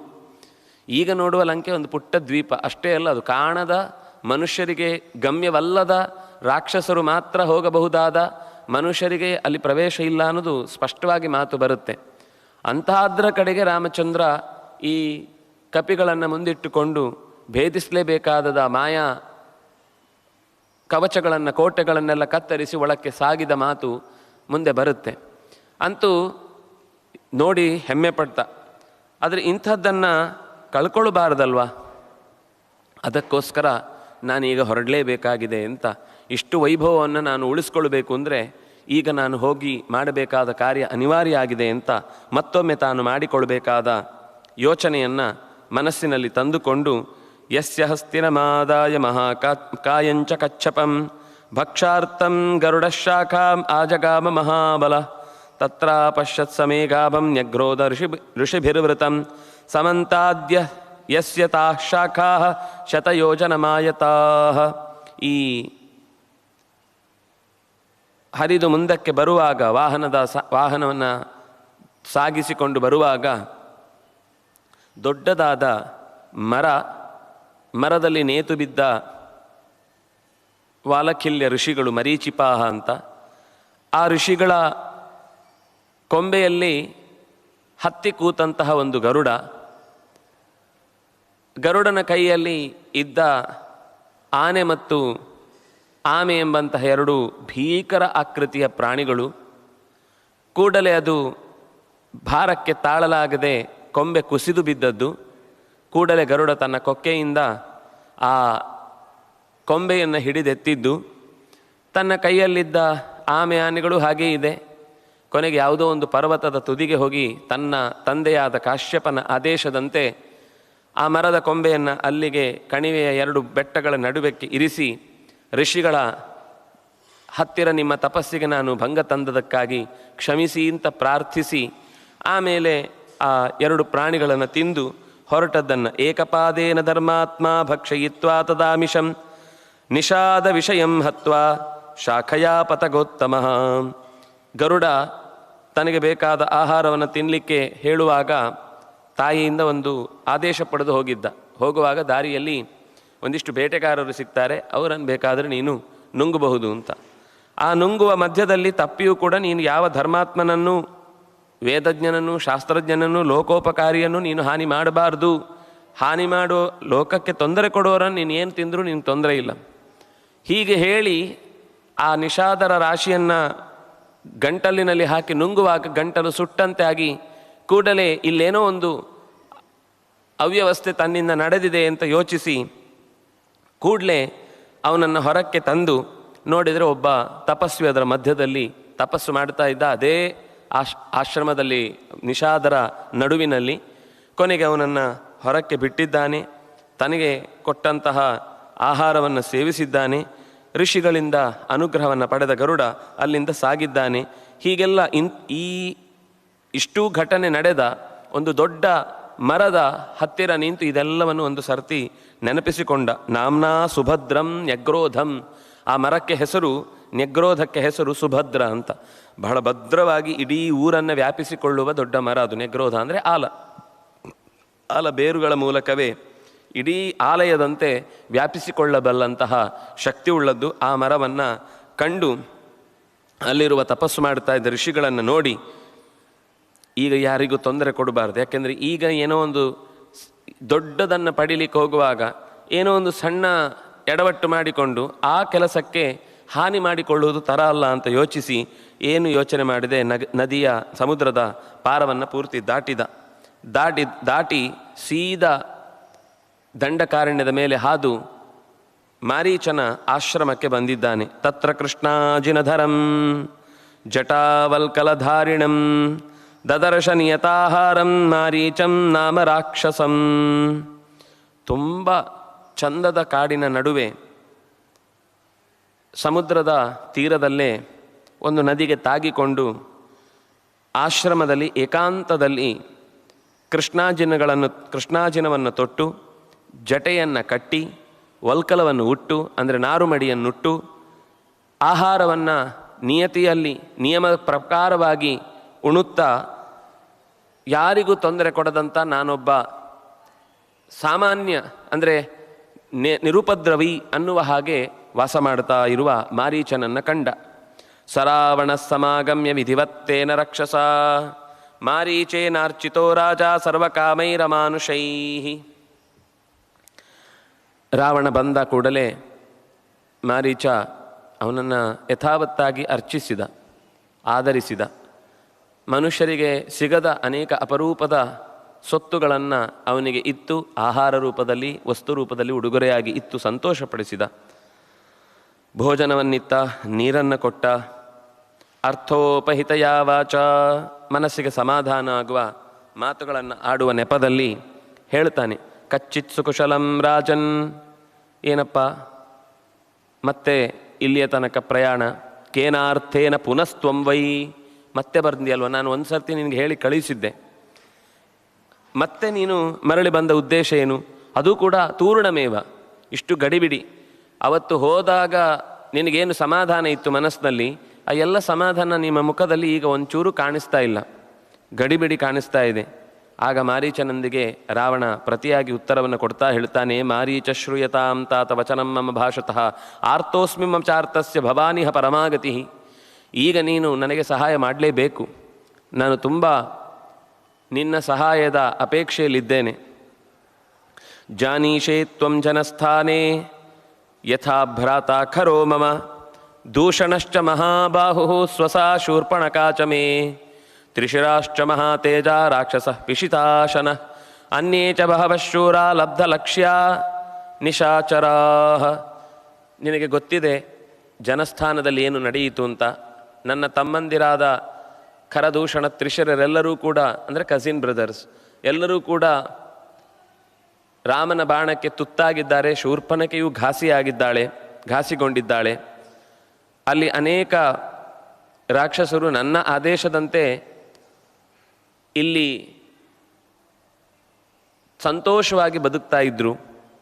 ಆದರೆ ಈಗ ಪೆಟ್ಟು ತಿಂದು ನೋವುಣ್ಣುತ್ತಾ ಮುನಿಗಳಿಗೆ ಹೆದರಿಕೊಂಡು ಬದುಕಬೇಕಾಗಿದೆ. 14,000 ನನ್ನ ನಿಯತ್ತಿನ ಸೇನೆಯನ್ನು ನಾವು ಏನು ಪ್ರತಿಫಲವೇ ಪಡೀಲಿಕ್ಕಾಗದೆ ಕಳ್ಕೊಂಡು ಬಿಟ್ಟಿದ್ದೇನೆ. ರಾಜ್ಯ ಸಿಗಲಿಲ್ಲ, ನೆಮ್ಮದಿ ಸಿಗಲಿಲ್ಲ, ಇನ್ನಷ್ಟು ಭಯವೇ ಹೆಚ್ಚಿತು, ನಮ್ಮ ಬಗ್ಗೆ ಇದ್ದ ಭಯವೇ ಹೊರಟೋಯ್ತವರಿಗೆ. ಈ ರೀತಿ ಒಂದು ಘಟನೆ ನಡೆದದ್ರಿಂದ ನನಗೆ ಮುಂದೆ ಹೇಗೆ ಅಲ್ಲಿಯ ವ್ಯವಸ್ಥೆಯನ್ನು ಮರಳಿ ನನ್ನ ಹತೋಟಿಗೆ ತಂದುಕೊಳ್ಳಬೇಕು ಅನ್ನೋದರ ಯೋಚನೆ ಗಟ್ಟಿಯಾಗಿ ಕಾಡ್ತಾ ಇದೆ. ತೇ ತ್ವಿದಾನೀಂ ಜನಸ್ಥಾನೇ ವಸಮಾನ ಮಹಾಬಲಾ ಸಂಗತ ಪರಮಾಯತ್ತ ರಾಮೇಣ ಸಹ ಸಂಯುಗೇ. ಅಲ್ಲಿದ್ದವರು ಎಲ್ಲರೂ ಕೂಡ ನಾನೀಗ ಯಾವುದೇ ರೀತಿಯಿಂದ ಪ್ರತಿಯಾದ ಕಾರ್ಯವನ್ನು ಮಾಡದೇ ಇದ್ದರೆ ರಾಮನ ಕಾರ್ಯವೇ ಸರಿ, ನಾವು ಬದುಕಬೇಕು ಅಂತ ಯೋಚಿಸಿ ನನ್ನ ಪರವಾಗಿ ಆಲೋಚಿಸ್ತಾ ಇದ್ದವರೆಲ್ಲರೂ ಕೂಡ ನನ್ನ ಗೋತ್ರ ಅಂತ ಹೇಳಿಕೊಂಡು ಸಂತೋಷ ಪಡುವ ಜನ ಎಲ್ಲ ನನ್ನ ಕೈ ಬಿಟ್ಟು ಬಿಡ್ತಾರೆ. ಆದ್ದರಿಂದಾಗಿ ಅವರ ಹತ್ರ ಇರುವ ಎಲ್ಲ ನನ್ನ ಕಡೆಯಿಂದ ಸ್ವೀಕರಿಸಿದ ಆಯುಧಗಳು ಅಥವಾ ಯುದ್ಧದ ರೀತಿ ನೀತಿಗಳು ಇವೆಲ್ಲವೂ ನನ್ನ ವಿರುದ್ಧವೇ ನಾಳೆ ಪ್ರಯೋಗಕ್ಕೆ ಕಾರಣವಾಗುತ್ತೆ. ಆದ್ದರಿಂದಾಗಿ ನಾನು ನಮ್ಮವರನ್ನು ಕಳೆದುಕೊಂಡ ಪ್ರತೀಕಾರವನ್ನು ಹೇಗಾದರೂ ಮಾಡಿ ನಡೆಸಲೇಬೇಕು. ದುಶ್ಶೀಲ ಕರ್ಕಶಸ್ತೀಕ್ಷ್ಣೋ ಮೂರ್ಖೋ ಲುಬ್ಧೋ ಚಿತೇಂದ್ರಿಯ ತ್ಯಕ್ತಧರ್ಮೋ ಹ್ಯಧರ್ಮಾತ್ಮ ಭೂತಾನಾಮಹಿತೇ ರತಃ ಸಹಂತ ತಸ್ಯ ಸೈನ್ಯಸ್ಯ ರಾಮಕ್ಷತ್ರಿಯ ಪಾಂಸನಃ ಯೇನ ವೈರಂ ವಿನಾರಣ್ಯೇ ಸತ್ವಮಾಶ್ರಿತ್ಯ ಕೇವಲಂ ಹರಣಾತ್ ಭಗಿನಿ ಮೇ ವಿರೂಪಿತ. ಕೋಪ ಬಂದಾಗ ಎಷ್ಟೇ ಒಬ್ಬ ವ್ಯಕ್ತಿಯ ಸಹಜ ಗುಣಗಳು ತನಗೆ ಗೊತ್ತಿದ್ರೂ ಕೂಡ ಅದನ್ನು ಒಪ್ಪಿಕೊಳ್ಳುವುದಿಲ್ಲ ಅನ್ನೋದು ಸಹಜ. ಅವನು ಹೇಳ್ತಾನೆ, ನನ್ನ ಸೈನ್ಯದ ಹಂತ ಕೊಲೆಗಾರನಾದಂತಹ ರಾಮ ಕ್ಷತ್ರಿಯ ಕುಲಕ್ಕೆ ಒಂದು ಕಪ್ಪು ಬೊಟ್ಟು ಇದ್ದ ಹಾಗೆ. ಅವನು ಅತ್ಯಂತ ಕೆಟ್ಟ ನಡೆಯವನು, ಕರ್ಕಶ ಸ್ವಭಾವದವನು, ಅತ್ಯಂತ ಕೋಪಿಷ್ಠ, ಮೂರ್ಖ, ದುರಾಸೆ ಇರುವವನು. ಅಲ್ಲೆಲ್ಲೋ ಅಯೋಧ್ಯೆ ಬಿಟ್ಟು ಇಲ್ಲಿಗೆ ಬಂದಿದ್ದಾನೆ. ಅಜಿತೇಂದ್ರಿಯ, ಯಾರದ್ದೋ ಸಹಾಯಕ್ಕಾಗಿ ತನ್ನ ಜೀವನವನ್ನು ಬಲಿ ಕೊಡ್ತಾ ಇದ್ದಾನೆ. ತನಗೇನು ಬೇಕೋ ಅದನ್ನು ಯೋಚನೆ ಮಾಡ್ತಾ ಇಲ್ಲ. ತ್ಯಕ್ತ ಧರ್ಮ, ಒಬ್ಬ ಕಾಡಿನಲ್ಲಿ ನಾರುಮಡಿ ಹುಟ್ಟಿರುವವನು ಅಲ್ಲಿಯ ಬರೀ ಹಣ್ಣು ಹಂಪಲು ತಿಂದ್ಕೊಂಡು ಋಷಿಗಳಂತೆ ಬದುಕಬೇಕು ಬಿಟ್ಟು ತನ್ನ ಧರ್ಮವನ್ನೇ ಬಿಟ್ಟು ಇಷ್ಟು ದೊಡ್ಡ ಕೊಲೆಗಡುಕನಾಗಿ ನೆಲೆಸಿದ್ದಾನೆ. ಅಧರ್ಮಾತ್ಮ, ಯಾವ ರೀತಿಯಿಂದಲೂ ಬೇರೆಯವರಿಗೂ ಧರ್ಮವನ್ನು ಬೋಧಿಸುವುದಕ್ಕೆ ಅವನ ಹತ್ರ ಅರ್ಹತೆ ಇಲ್ಲ. ಒಟ್ಟಂತೂ ಭೂತಾನಾಂ ಅಹಿತೇ ರತಃ. ಅವನಿದ್ದಷ್ಟು ಕಾಲ ಕಾಡು ಪ್ರಾಣಿಗಳಿಗೆ, ನಮ್ಮಂಥ ಲೋಕೋಪಕಾರಿಗಳಾದಂಥ ಜನರಿಗೆ ಮುಂದೆ ಉಸಿರೆತ್ತಲಿಕ್ಕೆ ಆಗುವುದಿಲ್ಲ ಅನ್ನೋ ಸ್ಥಿತಿ ಬರುತ್ತೆ. ಈ ಹಿಂದೆ ಅವನು ಎಂಥ ಲೋಕೋಪಕಾರಿ ಅಂತ ಗೊತ್ತಿದೆ. ಆದರೆ ಅವನು ಹೇಳ್ಕೊಳ್ಳೋದು ನಮ್ಮಂಥವರಿಗೆ ಇನ್ನು ಉಸಿರಾಡಲಿಕ್ಕೆ ಆಗದೇ ಇರುವಂಥ ಸ್ಥಿತಿ ಬರುತ್ತೆ. ಎಲ್ಲರೂ ಹಾಗೆ ಅಲ್ವಾ, ನಾವು ಧರ್ಮಿಷ್ಠರು, ನಮ್ಮ ಪಕ್ಷದಲ್ಲೇ ಧರ್ಮ ಇರುವುದು ಅಂತ ಹೇಳೋದಲ್ವಾ. ಎಂಥ ಕಳ್ಳತನ ಮಾಡುವನು ಕೂಡ ಅವನ ಹತ್ರ ಅವನದ್ದೇ ಆದೊಂದು ಧರ್ಮ ಇರುತ್ತೆ. ನಾನು ಕಳ್ಳತನ ಯಾಕೆ ಮಾಡ್ತೇನೆ ಅಂದರೆ ಅವರೆಲ್ಲ ಜಾಸ್ತಿ ದುಡ್ದು ಇಟ್ಕೊಂಡಿದ್ದಾರೆ. ಒಂದು ಲೋಕದಲ್ಲಿ ಸಮತೆಯನ್ನು ತರಬೇಕು. ಇಲ್ಲ ಅಂದರೆ ಹೇಗೆ? ದುಡ್ದವನು ದುಡಿತಾ ಶ್ರೀಮಂತ ಆಗ್ತಾನೆ ಇರ್ತಾನೆ. ನಮ್ಮಂಥ ಬಡವರಾಗೇ ಇರ್ತಾರೆ. ಅದರಿಂದಾಗಿ ನನ್ನ ಹತ್ರ ಒಂದು ಇಸಮ್ ಇದೆ. ಆ ಇಸಮನ್ನು ಉಪಯೋಗಿಸಿಕೊಂಡು ನಾನು ಇಡೀ ಜಗತ್ತನ್ನು ನನ್ನ ವಶಕ್ಕೆ ತಂದುಕೊಳ್ತೇನೆ. ನಮ್ಮಲ್ಲೂ ಒಂದು ಕಾಮ್ರೇಡ್ ಇದ್ದಾರೆ, ನಮ್ಮಲ್ಲೂ ಬೇಕಾದಷ್ಟು ವ್ಯವಸ್ಥೆಗಳಿವೆ. ಅದರಿಂದ ನನ್ನದೇ ಒಂದು ನ್ಯಾಯ ಇದೆ, ನನ್ನದೇ ಒಂದು ವ್ಯವಸ್ಥೆ ಇದೆ. ಅದರಿಂದ ನಾನು ಹೀಗೆ ಮಾಡ್ತೇನೆ ಅಂತ ಹೇಳ್ಕೊಳ್ಳಲ್ಲ ಒಬ್ಬ ಕಳ್ಳನಾದರೂ ಕೂಡ. ಹಾಗೆ ರಾವಣ ತನ್ನದೇ ಆದ ನಿಯಮವನ್ನು ವ್ಯಕ್ತಪಡಿಸ್ತಾ ಭೂತಾನಾಂ ಅಹಿತೇ ರತಃ, ಕಾಡು ಪ್ರಾಣಿಗಳಿಗೆ ಬದುಕಲಿಕ್ಕೆ ಅವಕಾಶ ಇಲ್ಲ ಅಂತಾಗಿದೆ. ಕಾಡಿನಲ್ಲಿ ವಾಸ ಮಾಡುವ ನಮ್ಮವರು ಯಾರೂ ಕೂಡ ನೆಮ್ಮದಿಯಿಂದ, ಯಾರೋ 4 ಜನ ತಪಸ್ಸು ಮಾಡೋರಿಗೋಸ್ಕರ ಅಲ್ಲಿರುವ ಎಲ್ಲರಿಗೂ ಅನ್ಯಾಯ ಮಾಡೋದು ಅಂದ್ರೆ ಏನರ್ಥ? ಯಾವಾಗಲೂ ಮೆಜಾರಿಟಿ ಅಲ್ವ ಮುಖ್ಯ? ಯಾರೋ ಇಬ್ಬರನ್ನು ಉಳಿಸ್ಲಿಕ್ಕೋಸ್ಕರ 100 ಜನರನ್ನು ಕೊಲ್ಲುವುದಾ? ಯಾವುದಾದ್ರೂ ನ್ಯಾಯ ಹಾಗೆ ಹೇಳುತ್ತಾ ಅಂತ ತನ್ನ ಬುದ್ಧಿವಂತಿಕೆಯ ಮಾತುಗಳನ್ನು ಆಡ್ತಾ, ಯಾರನ್ನು ಆಶ್ರಯಿಸಿ ಈ ಋಷಿಮುನಿಗಳೆಲ್ಲ ತಮ್ಮ ಏನು ಉಪಯೋಗ ಇಲ್ಲ, ಅವರು ಭೂಮಿಗೆ ಭಾರ, ತಪಸ್ಸು ಮಾಡಿ ಏನಾದರೂ ಸಿದ್ಧಿ ಆಗುತ್ತಾ? ಅಥವಾ ತಪಸ್ಸು ಮಾಡೋದ್ರಿಂದ ಲೋಕಕ್ಕೆ ಉಪಕಾರ ಆಗುತ್ತಾ? ವೇಸ್ಟು. ಅವ್ರ ಅನ್ನನೂ ತಿನ್ನೋದು ವೇಸ್ಟು, ಅವ್ರು ಬದುಕೋದು ವೇಸ್ಟು. ದುಡಿದು ಮೈಗೆ ಸರಿಯಾಗಿ ಕೆಲಸ ಕೊಟ್ಟು ಒಂದು 4 ಜನಕ್ಕೆ ಉಪಕಾರ ಆಗುವ ಹಾಗೆ ಮಾಡೋರು ನನ್ನ ಕಡೆಯವರು ಹೊರತು ಇವರು ಮೂಗಿಡ್ಕೊಂಡು ಕೂತ ತಕ್ಷಣ ಲೋಕದಲ್ಲಿ ಎಲ್ಲ ಬದಲಾಗುವುದಿಲ್ಲ. ಅದರಿಂದಾಗಿ ಇವರ ಇರುವಿಕೆಯೇ ವ್ಯರ್ಥ ಭೂಮಿಗೆ. ಇವತ್ತು ಹಾಗೆ ಅಲ್ವ ನಾವು ಹೇಳೋದು. ಅಂಥವ್ರು ವೇದ ಓದಿ ಏನು ಮಾಡ್ತಾರೆ, ಶಾಸ್ತ್ರ ಓದಿ ಏನು ಮಾಡ್ತಾರೆ, ಅವ್ರ ಪಾಡಿಗೆ ಅವ್ರು ಜಪ ಮಾಡಿದರೆ ನಮಗೇನು ಲಾಭ? ಅವ್ರಿಗೆ ಯಾಕೆ ಅಂಥದ್ದಕ್ಕೆಲ್ಲ ಕೊಡಬೇಕು? ಏನೋ ಒಂದು 4 ಮಂತ್ರ ಹೇಳಿ ಒಂದು ಮನೆಯಲ್ಲಿ ಏನೋ ಒಂದು ಆರತಿ ಎತ್ತಿದ ತಕ್ಷಣ ಎಲ್ಲ ಚೇಂಜ್ ಆಗಿ ಹೋಗೋದಾದರೆ, ನಾವೆಲ್ಲ ಫೇಟನ್ನು ನಂಬ್ಕೊಂಡಿರೋದಾದರೆ, ಈ ಬದುಕಿನಲ್ಲಿ ನಾವು ಮಾಡುವ ಕರ್ತವ್ಯಗಳಿಗೆ, ಕ್ರಿಯೆಗಳಿಗೆ, ಆಫೀಸ್ಗಳಿಗೆ, ಕೆಲಸಗಳಿಗೆ, ಸಂಬಳಕ್ಕೆ, ಅದನ್ನು ನೋಡುವ ಆಡಿಟ್ ಮಾಡೋರಿಗೆ ಇಲ್ಲಕ್ಕೆ ಏನು ಅರ್ಥ ಇದೆ? ಅವ್ರು ಮಾಡ್ತಾರೆ ಅಂದರೆ ಎಲ್ಲರೂ ಅವನೇ ಮಾಡ್ಬೋದಲ್ವಾ ಅಂತ ವಾದ ಮಾಡುವಾಗ ಚೆನ್ನಾಗಿ ಅದನ್ನು ಟೀಕಿಸುವಂತಹ ಮಂದಿಯನ್ನು ನಾವು ನೋಡುತ್ತೇವೆ. ಹಾಗೆ ಮಾತಾಡ್ತಾ ಹೇಳ್ತಾನೆ, ಅದರಲ್ಲೂ ನನ್ನ ತಂಗಿಯ ಕುರೂಪತೆಗೆ ಕಾರಣನಾಗಿದ್ದಾನೆ. ಇದಂತೂ ಸಹಿಸ್ಲಿಕ್ಕಾಗದೇ ಇರುವಂತು. ನನ್ನ ಮೂಗು ಕಿವಿಯನ್ನು ಕತ್ತರಿಸಿ ಒಬ್ಬಳು ಹೆಣ್ಮಗಳು ಅಂತಲೂ ನೋಡದೆ ಅವಳಿಗೆ ರೂಪ ಅನ್ನೋದ್ರಿಂದಲೇ ತನ್ನ ಬದುಕು ನಡೆಯುವುದಕ್ಕೆ ಸಾಧ್ಯ ಆಗುವುದು. ಅದನ್ನೇ ವಿರೂಪಗೊಳಿಸಿದ್ದಾನೆ. ಎಂಥ ಧರ್ಮಚ್ಯುತ ಅವನು, ಧರ್ಮವನ್ನು ಬಿಟ್ಟು ನಡೀತಾ ಇದ್ದಾನೆ. ಅವನದ್ದೊಂದು ಹೆಂಡತಿ ಇದ್ದಾಳಂತೆ, ಅವಳು ಕೂಡ ಈ ಎಲ್ಲ ಕಾರ್ಯಗಳಿಗೆ ಪ್ರಚೋದನೆ ನೀಡುವವಳು. ಆದ್ದರಿಂದಾಗಿ ದೇವತೆಗಳಂತಿರುವ ಅವಳನ್ನು ಅಪಹರಿಸಿಬಿಟ್ರೆ ನನಗೆ ಎರಡು ರೀತಿಯಿಂದ, ಒಂದು ಅವನು ಮಾಡಿದ ಹೆಣ್ಣಿಗೆ ಮಾಡಿದ ಅನ್ಯಾಯಕ್ಕೆ ಅವನ ಹೆಣ್ಣನ್ನೇ ಅಪಹರಿಸಿದರೆ ಸರಿಯಾದ ಶಿಕ್ಷೆ ಆಗುತ್ತೆ. ಎರಡನೇದು, ಅವನಿಗೆ ತನ್ನ ಹೆಂಡತಿ ಇಲ್ಲದೇ ಇರುವುದರಿಂದ ತಾನೇ ಪ್ರಾಣವನ್ನು ಬಿಟ್ಟುಬಿಟ್ರೆ ಋಷಿಮುನಿಗಳಿಗೆ ಆಗ ಆಸರೆ ಅಂತ ಇಲ್ಲಿ ತನಕ ಯಾರನ್ನು ನಂಬಿಕೊಂಡಿದ್ರೋ ಅವನಿಲ್ಲ ಅಂತಾಗ್ತಾನೆ. ಒಂದು ಕಲ್ಲಿಗೆ ಎರಡು ಹಣ್ಣುಗಳನ್ನು ಹೊಡೆಯುವ ಈ ಯೋಚನೆಯಿಂದ ನನಗೆ ಸೀತೆಯನ್ನು ಅಪಹರಿಸಬೇಕು ಅಂತ ಯೋಚನೆ ಬಂದಿದೆ. ಸಹಾಯಸ್ತತ್ರ ಮೇಭವ, ನೀ ನನಗೆ ಸಹಾಯಕನಾಗಿ ಬರಬೇಕು. ತ್ವಯಾಹ್ಯಹಂ ಸಹಾಯೇನ ಪಾರ್ಶ್ವಸ್ಥೇನ ಮಹಾಬಲ ಭ್ರಾತೃಭಿಶ್ಚ ಸುರಾನ್ ಯುದ್ಧೇ ಸಂಗ್ರಾಮಾನ್ ಅಭಿಚಿಂತಯೇ. ಈ ಹಿಂದೆಯೂ ಅನೇಕ ಬಾರಿ ದೇವತೆಗಳ ಜೊತೆಗೆ ಯುದ್ಧದಲ್ಲಿ ನೀನು ನನಗೆ ಸಹಕಾರ ನೀಡಿದ್ರಿಂದಾಗಿ ನನಗೆ ತುಂಬ ಉಪಕಾರ ಆಗಿದೆ. ಈಗಲೂ ಕೂಡ ಮುಂದೆಯೂ ಕೂಡ ನಿನ್ನಂಥವನ ಸಹಾಯದಿಂದಲೇ ನಾನು ಸುರಾನ್ ದೇವತೆಗಳನ್ನು ಕೂಡ ಯುದ್ಧದಲ್ಲಿ ಸಂಗ್ರಾಮದಲ್ಲಿ ಗೆದ್ದು ಹೆಚ್ಚಿನ ಯಾಕೆಂದರೆ ಈಗ ನಮ್ಮ ಋಷಿಗಳ ಮುನಿಗಳ ಜೊತೆಗಿನ ಸಂಬಂಧದ ನೆಪದಿಂದ ದೇವತೆಗಳು ಬಲಿಷ್ಠರಾಗ್ತಾ ಹೋಗ್ತಾರೆ. ಅದರಿಂದಾಗಿ ಮತ್ತೆ ನಾವು ದೇವತೆಗಳ ಕೈಯಲ್ಲಿ ಸೋಲಬೇಕಾದ ಪ್ರಸಂಗ ಬರುತ್ತೆ. ಅವರು ಎಷ್ಟು ಜಪ ಮಾಡ್ತಾರೋ, ಎಷ್ಟು ಯಜ್ಞ ಮಾಡ್ತಾರೋ ಅಷ್ಟು ದೇವತೆಗಳಿಗೆ ಹವಿಸ್ಸಿನಿಂದ ಶಕ್ತಿ ಆಧಾನ ಆಗ್ತಾ ಹೋಗುತ್ತೆ. ಸನ್ನಿಧಾನದ ಹೆಚ್ಚುವಿಕೆಯಿಂದ ನಮ್ಮ ಯೋಚನೆಗಳಿಗೆ ತೊಂದರೆಗಳು ಬರ್ತಾ ಇರ್ತವೆ. ಇದಾಗಬಾರದು ಅಂತಂದರೆ, ಇದೆಲ್ಲ ನಿಲ್ಲುವ ಹಾಗೆ ಆಗಬೇಕು ಅಂದರೆ ಒಂದು ಕೆಲಸ ಮಾಡಬೇಕು, ಅದಕ್ಕೆ ನೀನು ಸಹಾಯ ಮಾಡಬೇಕು. ಉಪಾಯಜ್ಞೋ ಮಹಾನ್ ಶೂರಃ ಸರ್ವಮಾಯಾ ವಿಶಾರದಃ ಏತದರ್ಥ ಅಹಂ ಪ್ರಾಪ್ತಃ ತ್ವತ್ಸಮೀಪಂ ನಿಶಾಚರ. ನೀನೆಂಥ ಬಲಿಷ್ಠ, ನನಗೆ ನಿನ್ನ ಸಹಾಯ ಇಲ್ಲದೆ ಈ ಹಿಂದೆ ದೇವತೆಗಳ ಜೊತೆ ಯುದ್ಧದಲ್ಲಿ ಗೆಲುವು ಸಾಧ್ಯವೇ ಇರಲಿಲ್ಲ. ಒಳ್ಳೆಯ ಉಪಾಯಗಳನ್ನು ಬಲ್ಲವನು ನೀನು. ಮಹಾನ್ ಶೂರ, ಒಂದು ಕಾರ್ಯವನ್ನು ಎಸಗಬೇಕಾದ ಎಲ್ಲ ಸ್ಟ್ರಾಟಜಿಯನ್ನು ಅನಾಯಾಸವಾಗಿ ಹೇಳಲಿಕ್ಕೆ ಸಾಮರ್ಥ್ಯ ಇರುವವನು. ಅಷ್ಟೇ ಅಲ್ಲ, ಬಗೆ ಬಗೆಯ ಮಾಯಾವಿದ್ಯೆಗಳನ್ನು ಕಣ್ಣುಕಟ್ಟುಗಳನ್ನು ನೀನು ಮಾಡಬಲ್ಲವ. ಅದರಿಂದಾಗಿ ನಿನ್ನ ಸಹಾಯ ಈ ಯುದ್ಧದಲ್ಲಿ ನನಗೆ ಬೇಕೇ ಬೇಕು. ಅದಕ್ಕೋಸ್ಕರ ನಿನ್ನ ಹತ್ರ ಬಂದಿದ್ದೇನೆ. ವೀರ್ಯದಲ್ಲಿ, ಯುದ್ಧದಲ್ಲಿ, ತಾಕತ್ತಿನಲ್ಲಿ ನಿನಗೆ ಸಮನಾದವನು ನಹ್ಯಸ್ತಿ ಸದೃಶಸ್ತವ. ನಿನ್ನಂತಹ ಸಾಮರ್ಥ್ಯ ಉಳ್ಳವನು ಮೇ ಸಮರ್ಥೋ ಹ್ಯಸಿ ರಾಕ್ಷಸ. ನನ್ನ ಕೆಲಸಕ್ಕೆ ನೀನೊಬ್ಬನೇ ಈಗ ಸಮರ್ಥ. ನಾನು ಯಾರನ್ನೂ ಆಶ್ರಯಿಸಲಿಲ್ಲ. ನನ್ನ ಹತ್ರ ಇರುವ ಎಲ್ಲ ಮಂತ್ರಿಮಂಡಲಗಳನ್ನು ಬಿಟ್ಟು ಬಂದಿದ್ದೇನೆ. ಅಂದರೆ ಯೋಚನೆ ಮಾಡು, ನಾನು ಮಂತ್ರಿಮಂಡಲಕ್ಕಿಂತ ನಿನಗೆ ಹೆಚ್ಚು ಬೆಲೆ ಕೊಟ್ಟಿದ್ದೇನೆ. ನನ್ನ ಬೇರೆ ಎಲ್ಲ ಸಹಾಯಕರಿಗಿಂತ ನಿನಗೆ ಹೆಚ್ಚು ಪ್ರಾಧಾನ್ಯವನ್ನು ನೀಡಿದ್ದೇನೆ. ಅದರಿಂದಾಗಿ ನೀನು ನನ್ನ ಹತ್ರಕ್ಕೆ ಸಹಾಯಕ್ಕೆ ಬರಲೇಬೇಕು. ಸೌವರ್ಣಸ್ತ್ವ ಮೃಗೋ ಭೂತ್ವ ಚಿತ್ರೋ ರಜತ ಬಿಂದುಭಿ ಆಶ್ರಮೇ ತಸ್ಯ ರಾಮಸ್ಯ ಸೀತಾಯ ಪ್ರಮುಖೇಚರ.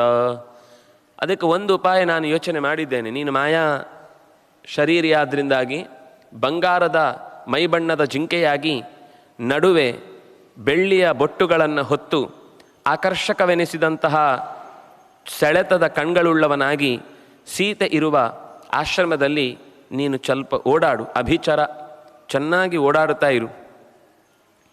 ತ್ವಾಂತು ನಿಸ್ಸಂಶಯಂ ಸೀತಾ ದೃಷ್ಟ್ವಾತು ಮೃಗರೂಪಿಣಂ. ನಿನ್ನ ಆ ಚೆಲುವು ನೋಡಿದಾಗ ಖಂಡಿತ ಸೀತೆಗೆ ಆಸೆ ಹುಟ್ಟಿಯೇ ಹುಟ್ಟತ್ತೆ. ಅಂದರೆ ಸಹಜವಾಗಿ ಏನಾದರೂ ಒಂದು ಕೇಳಬೇಕು ಅನ್ನೋ ಬಯಕೆ ಇರುತ್ತೆ. ಈ ಕಾಡಿನಲ್ಲಿ ಸೀರೆಗಿರೆ ಅಂತೂ ಕೇಳೋದು ಸಾಧ್ಯ ಇಲ್ಲ. ಕನಿಷ್ಠ ಪಕ್ಷ ಅವರಿಗೆ ಬೇಕಾಗದ್ದು ಕಾಡಿನಲ್ಲಿ ಉಡಲಿಕ್ಕೆ, ತೊಡಲಿಕ್ಕೆ, ಹಾಸಲಿಕ್ಕೆ ಬೇಕಾದಂತಹ ಮೃಗದ ಚರ್ಮ. ಅದರಲ್ಲೂ ಇಷ್ಟು ಚೆಲುವಾದದಿದೆ ಅಂತಂದಾಗ ತೊಡುವುದಕ್ಕೆ ಬಯಸಿ ಅವಳು ಕೇಳ್ತಾಳೆ. ಆಗ ನೀನು ಈ ರೂಪದಿಂದ ಕಾಣಿಸಿದರೆ ನಿನ್ನ ಕಡೆಗೆ ಅವರ ಗಮನ ಸೆಳೆಯುತ್ತೆ. ಗೃಹ್ಯತಾಮಿತಿ ಭರ್ತಾರಂ ಲಕ್ಷ್ಮಣಂ ಚಾಭಿಧಾಸ್ಯತಿ. ಹಿಡಿದುಕೊಡಿ ಇದನ್ನು ಅಂತ ಜಿಂಕೆಯ ಬಂಧನಕ್ಕಾಗಿ ಅವರಿಬ್ಬರನ್ನು ಪ್ರೇರೇಪಿಸ್ತಾಳೆ. ಅಥವಾ ಇಂತಹ ಜಿಂಕೆ ತನ್ನ ಆಶ್ರಮದಲ್ಲೇ ಇರಬೇಕು ಅಂತ ಬಯಸಿಯಾದರೂ ಕೇಳ್ತಾಳೆ. ತತಸ್ತಯೋರಪಾಯೇತು ಶೂನ್ಯೇ ಸೀತಾಂ ಯಥಾ ಸುಖಂ ನಿರಾಬಾಧೋ ಹರಿಷ್ಯಾಮಿ ರಾಹುಶ್ಚಂದ್ರ ಪ್ರಭಾಮಿವ.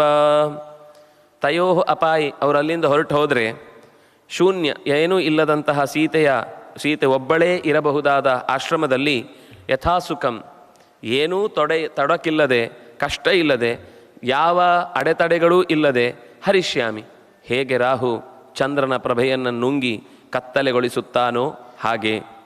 ತತಃ ಪಶ್ಚಾತ್ ಸುಖಂ ರಾಮೇ ಭಾರ್ಯಾ ಹರಣಕರ್ಷಿತೆ ವಿಶ್ರಬ್ಧ ಪ್ರಹರಿಷ್ಯಾಮಿ ಕೃತಾರ್ಥೇನಾಂತರಾತ್ಮನ. ಆನಂತರ ರಾಮ ದೀನನಾಗಿ ಅಸಹಾಯಕನಾಗಿ ದುಃಖಿತನಾದಾಗ, ತನ್ನ ಹೆಂಡತಿಯನ್ನು ಕಳ್ಕೊಂಡು ಇನ್ನು ಏನೂ ಬೇಡ ಅಂತ ಪ್ರಾಣವನ್ನೇ ತೊರೆಯುವ ಸ್ಥಿತಿಯಲ್ಲಿದ್ದಾಗ ನಾನು ಹೋಗಿ ಅವನನ್ನು ಹೊಡೆದು ಕೊಂದೇ ಬಿಡ್ತೇನೆ. ಆಮೇಲೆ ವಿಶ್ರಬ್ಧ ಪ್ರಹರಿಷ್ಯಾಮಿ, ಕಾಣದಂತೆ ಹಿಂದಿನಿಂದ ನಿಂತು ಅವನು ವ್ಯಥೆ ಪಡ್ತಾ ಓಡಾಡುವಾಗ ಗುಟ್ಟಾಗಿ ಅವನನ್ನು ಮುಗಿಸ್ತೇನೆ. ತತಃ ತಸ್ಯ ರಾಮಕಥಾಂ ಶ್ರುತ್ವಾ ಮಾರೀಚಸ್ಯ ಮಹಾತ್ಮನಃ ಶುಷ್ಕಂ ಸಮಭವದ್ವಕ್ತ್ರಂ ಪರಿತ್ರಸ್ತೋ ಬಭೂವಃ. ಮುಖದಲ್ಲಿ ನೀರಿಳಿಸುವುದು ಅಂತ ಹೇಳ್ತೇವಲ್ಲ, ಅವನ ಮುಖದಲ್ಲಿ ನೀರಿಳಿದೋಯ್ತಂತೆ, ಮಾರೀಚನ ಮುಖದಲ್ಲಿ.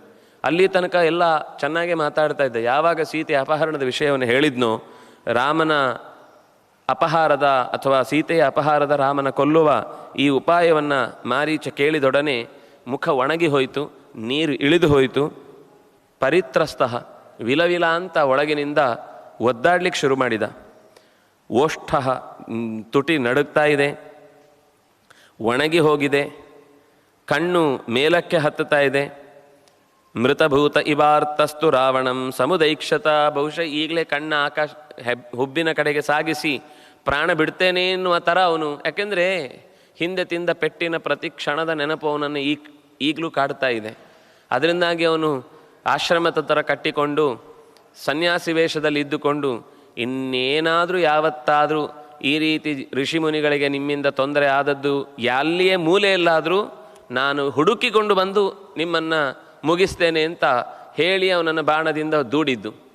ಹಾಗಾಗಿ ಹೆದರಿಕೊಂಡು ಇದೊಂದು ಪ್ರಸಂಗದಿಂದ ನನ್ನ ಬದುಕು ಮತ್ತೆ ವಿನಾಶದತ್ತ ಸಾಗ್ತಾ ಇದೆ ಅಂತ ಯೋಚಿಸಿ ನಡುಗ್ತಾ ಇರುವವನನ್ನು ರಾವಣ ನೋಡುತ್ತಾನೆ.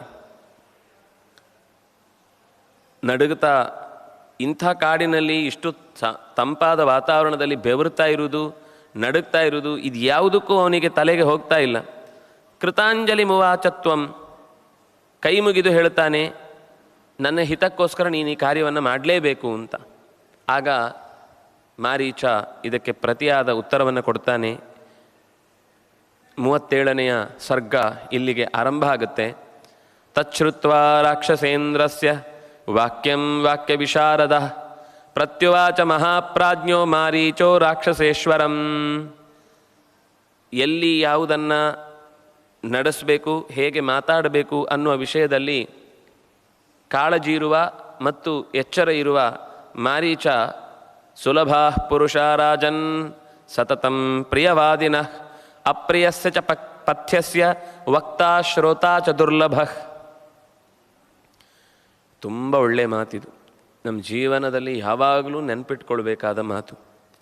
ಲೋಕದಲ್ಲಿ ನೀವು ಮಾಡಿದ್ದಕ್ಕೆಲ್ಲ ನೀವು ಕರೆಕ್ಟಾಗಿ ಮಾಡ್ತೀರಿ, ಯಾವಾಗಲೂ ಏನು ಮಾಡಿದ್ರು ನೀವು ಸರಿಯೇ ಮಾಡೋದು. ನಿಮ್ಮ ಕೈಯಿಂದ ತಪ್ಪಾಗೋದು ಅಂತ ಒಂದು ಇದೆಯಾ? ನೀವೇನು ಮಾಡಿದರೂ ಸರಿ, ಉಧೋ ಉಧೋ ಜೈ ಜೈ ಅಂತ ಹೇಳುವಂತಹ ಎಲ್ಲವನ್ನು ಹೊಗಳುವ ವ್ಯಕ್ತಿಗಳು ನಮ್ಮ ಸುತ್ತ ಬಹಳ ಜನ ಸಿಗ್ತಾರೆ. ಸುಲಭಾ ಪುರುಷಾ ರಾಜನ್ ಸತತಂ ಪ್ರಿಯವಾದಿನಃ. ಪ್ರಿಯವಾದದ್ದನ್ನು ಹೇಳುವುದಕ್ಕೆ ಬೇಕಾದಷ್ಟು ಜನ ಸಿಗ್ತಾರೆ. ಅಂದರೆ ನಮ್ಮ ಹತ್ರ ಅಧಿಕಾರ ಇದ್ದಾಗ. ಇಲ್ಲದೇ ಇದ್ದಾಗ ಹಿಂದಿನಿಂದ ಬೈಕೊಳ್ಳೋರು ಇರ್ತಾರೆ, ಎದುರುಗಡೆ ಯಾರು ಹೇಳುವವರು ಇರುವುದಿಲ್ಲ ಅಷ್ಟೇ. ಅದು ಬೇಡ. ಮುಖಕ್ಕೆ ಎದುರಿಗೆ ಸಿಕ್ಕಿದಾಗ ಏನು ಹೇಳ್ತಾರೆ? ಹೆಚ್ಚಿನವರು ಸಿಕ್ಕಿದಾಗ ಹೇಳೋದು ತುಂಬ ಚೆನ್ನಾಗಾಯಿತು ಕಾರ್ಯಕ್ರಮ. ಅಂದರೆ ಗುಣವನ್ನು ಗುಣವಾಗಿ ಹೇಳುವುದು ಬೇರೆ, ಅದು ತಪ್ಪಲ್ಲ. ಆದರೆ ನಮಗೆ ಗೊತ್ತಿರುತ್ತೆ ತುಂಬ ವ್ಯವಸ್ಥೆ ಆಗಿದೆ ಅಂತ ಗೊತ್ತಿದ್ದಾಗಲೂ ಎದುರುಗಡೆ ಬಂದವನು, ಅದು ಅಲ್ಲೂ ಒಂದು ಸಮಸ್ಯೆ ಏನು ಅಂದರೆ, ಹಾಗೆ ಒಂದು 10 ಸಲ ಕೇಳಿದ ಮೇಲೆ ಆ ಅವ್ಯವಸ್ಥೆ ವ್ಯವಸ್ಥೆ ಅಂತ ಅನ್ನುವ ದಡ್ಡತನಕ್ಕೂ ಒಬ್ಬ ನಿರ್ಧಾರ ಮಾಡಿ ಹಾಳಾಗುವುದು ಅಂತಿದೆ. ಅದನ್ನೇ ಅವನು ಹೇಳ್ತಾ ಇರೋದು. ಸುಲಭಾ ಪುರುಷ ರಾಜನ್, ಬಹಳ ಜನ ಸಿಗ್ತಾರೆ. ಸತತಂ ಪ್ರಿಯವಾದಿನಃ, ಸತತಂ ಅಂದರೆ ಬಿಡದೆ, ನೀನು ಏನು ಮಾಡಿದರೂ ಅದನ್ನು ಸರಿ ಅಂತ ಸಮರ್ಥಿಸ್ತಾರೆ. ತನಗೇನೋ ಲಾಭ ಇದೆ ಅಂದಮೇಲೆ ನೀನು ಮಾಡಿದ ಯಾವುದೇ ಕೆಲಸದಲ್ಲೂ ಆಕ್ಷೇಪ ಅಂತ ಮನಸ್ಸಿನಲ್ಲಿ ಬಂದರೂ ಅದನ್ನು ಆಕ್ಷೇಪಿಸಿದೆ, ಅದು ಸರಿ, ಇದು ಸರಿ, ಹೀಗೂ ಸರಿ, ಮತ್ತೊಂದು ಸರಿ, ಎಲ್ಲವನ್ನು ಸಮರ್ಥಿಸ್ತಾರೆ. ಆದರೆ ಅಪ್ರಿಯಸ್ಯ ಚ ಪಥ್ಯಸ್ಯ ವಕ್ತಾ ಶ್ರೋತಾ ಚ ದುರ್ಲಭ. ಅಪ್ರಿಯವಾದದ್ದು ಆದರೆ ಪಥ್ಯವಾದದ್ದು. ಪಥ್ಯ ಅಂದರೆ ಈ ಆರೋಗ್ಯದಲ್ಲಿ ಏರುಪೇರಾದಾಗ ಇಂಥ ಪದಾರ್ಥವನ್ನು ತಿನ್ನಬೇಡಿ, ಎಣ್ಣೆ ಪದಾರ್ಥ ತಿನ್ನಬೇಡಿ. ಅಂದರೆ ಒಟ್ಟು ಈಗಿನ ಒಂದು ಸ್ಥಿತಿಯಲ್ಲಿ ಕಫಕ್ಕೆ ಕಾರಣವಾಗುವ ಪದಾರ್ಥಗಳನ್ನು ಎಷ್ಟು ಕಮ್ಮಿ ಉಪಯೋಗಿಸ್ತೇವೋ ಅಷ್ಟು ಒಳ್ಳೆಯದು. ಚೂರು ಹೆಚ್ಚು ಕಮ್ಮಿ ಆದರೂ ಎಲ್ಲದನ್ನು ಬಾಧಿಸುವುದು ಕೊನೆಗೆ ಕಫ. ಅದರಿಂದಾಗಿ ಅದನ್ನು ಮಾಡಬೇಡಿ, ಇಂಥದ್ದು ತಿನ್ನಬೇಡಿ. ಅಥವಾ ಯಾವುದೇ ರೋಗ ಇದ್ದರೆ ಶೀತದ ಪದಾರ್ಥ ತಿನ್ನಬೇಡಿ, ಕಫದ ಪದಾರ್ಥ ತಿನ್ನಬೇಡಿ, ಪಿತ್ತದ ಪದಾರ್ಥ ತಿನ್ನಬೇಡಿ ಅಂತ ಹೀಗೆ ಕೆಲವು ನಿಯಮಗಳನ್ನು ಹೇಳ್ತಾರೆ. ಈಗ ಆದಷ್ಟು ಕಾದಾರಿದ ನೀರನ್ನು, ಕಾದಿಸಿದ ಬಿಸಿ ಬಿಸಿ ಇರುವ ಹಾಗೆಯೇ ಸ್ವಲ್ಪ ಕುಡೀರಿ, ತುಂಬ ಕೋಲ್ಡ್ ಆದ ಪದಾರ್ಥಗಳನ್ನು ಉಪಯೋಗಿಸಬೇಡಿ. ಇದು ಪಥ್ಯ. ಆದರೆ ನಮ್ಗೆ ಅದು ರುಚಿ ಅನಿಸೋದಿಲ್ಲ. ಯಾವುದು ನಾಲಿಗೆಗೆ ರುಚಿ ಅನಿಸುತ್ತೋ ಅದು ದೇಹಕ್ಕೆ ಹಿತ ಆಗಲ್ಲ. ಯಾವುದು ದೇಹಕ್ಕೆ ಹಿತವಾಗಿರುತ್ತೋ ಅದು ನಾಲಿಗೆಯನ್ನು ಕಾಡುತ್ತೆ. ಖಂಡಿತ ಅದು ರುಚಿ ಅಂತ ಅನಿಸೋದೇ ಇಲ್ಲ. ಹಾಗಾಗಿ ಪಥ್ಯ ಅದು. ಆದರೆ ಅಪ್ರಿಯ, ಅಪ್ರಿಯಸ್ಯ ಚ ಪಥ್ಯಸ್ಯ, ಅಪ್ರಿಯವಾದರೂ ಪಥ್ಯವೆನಿಸುವ, ಆರೋಗ್ಯದಾಯಕ ಎನಿಸುವಂತಹ ಮಾತುಗಳನ್ನು ಆಡುವವ ವಕ್ತ ಬಹಳ ಕಮ್ಮಿ. ಅಕಸ್ಮಾತ್ ಒಬ್ಬ ಆಡಿದ ಅಂದರೂ ಶ್ರೋತಾಚ ಬಹು ದುರ್ಲಭ, ಕೇಳೋನಂತೂ ಮೊದಲೇ ಇಲ್ಲ. ಯಾಕಂದರೆ ಏನಾದರೂ ತಪ್ಪು ಹೇಳಿದ ತಕ್ಷಣ ಅವ್ರು ಬರೀ ತಪ್ಪೇ ಹೇಳ್ತಾರೆ ಯಾವಾಗ ನೋಡಿದ್ರು, ಅಥವಾ ತಪ್ಪು ಹೇಳಿದ ತಕ್ಷಣ ನನಗೆ ಸಿಟ್ಟೇ ಬರುತ್ತೆ. ಯಾಕೆಂದರೆ 100 ಜನ ಹೊಗಳಿದ್ದಾಗ ಇವನೊಬ್ಬನದೊಂದು ಬೇರೆಯೇ. ಏನಿದು, ನಾವಿಷ್ಟು ಮಾಡುವುದಕ್ಕೆ ಖರ್ಚು ಮಾಡಿದ್ದಕ್ಕೆ, ಸಮಯ ಕೊಟ್ಟು ಅದಕ್ಕೋಸ್ಕರ ವಿನಿಯೋಗಿಸಿದ್ದಕ್ಕೆ ಅರ್ಥವೇ ಇಲ್ವಾ? ಇವನ ದೂಷಣೆ ಕೇಳಲಿಕ್ಕೆ ನಾವಷ್ಟೆಲ್ಲ ಖರ್ಚು ಮಾಡಿದ್ದು, ಇಷ್ಟೆಲ್ಲ ಸಮಯವನ್ನು ಅದಕ್ಕೋಸ್ಕರ ವಿನಿಯೋಗಿಸಿದ್ದು ಅಂತ ನಮಗೆ ಕೋಪನೇ ಬರುತ್ತೆ. ಬಹಳ ಚೆನ್ನಾಗಿ ಹೇಳ್ತಾನೆ. ಹೇಳೋನೂ ಸಿಗುವುದಿಲ್ಲ, ಹೇಳಿದರೂ ಕೇಳೋನಿಗಂತೂ ತಾಳ್ಮೆ ಇರುವುದಿಲ್ಲ. ನಾನು ನಿನಗೆ ಮತ್ತೆ ಹಿಂದೆ ಹೇಳಿದ ಮಾತುಗಳನ್ನೇ ನೆನಪಿಸ್ತೇನೆ ಅಂತ ಮಾರೀಚ ಬಹಳ ಸುಂದರವಾದ ಮಾತಿದು. ವಕ್ತಾ ಶ್ರೋತಾಚ ದುರ್ಲಭ ಸುಲಭ ಪುರುಷಾರಾಜನ್ ಸತತಂ ಪ್ರಿಯವಾದಿನಃ ಅಪ್ರಿಯಸ್ಯ ತು ಪಥ್ಯಸ್ಯ ವಕ್ತಾ ಶ್ರೋತಾಚ ದುರ್ಲಭ. ಅಂಥವ್ರು ಸಿಗುವುದು ಬಹಳ ಜೀವನದಲ್ಲಿ ಕಷ್ಟ ಸಾಧ್ಯವಾದದ್ದು. ಸಿಕ್ಕಿದ್ರೂ ಕೇಳಿಸಿಕೊಳ್ಳುವ ತಾಳ್ಮೆ ನಮ್ಮ ಹತ್ರ ಯಾವಾಗಲೂ ಇರುವುದೇ ಇಲ್ಲ. ನನೂನಂ ಬುದ್ಧ್ಯಸೇರಾಮಂ ಮಹಾವೀರ್ಯಂ ಗುಣೋನ್ನತಂ ಅಯುಕ್ತಚಾರಶ್ಚಪಲೋ ಮಹೇಂದ್ರ ವರುಣೋಪಮಂ. ನೂನಂ, ಖಂಡಿತ ನೀನು ದಡ್ಡತನದ ಕೊನೆಯ ಪಾರವನ್ನು ಮುಟ್ಟಿಬಿಟ್ಟಿದ್ದಿ.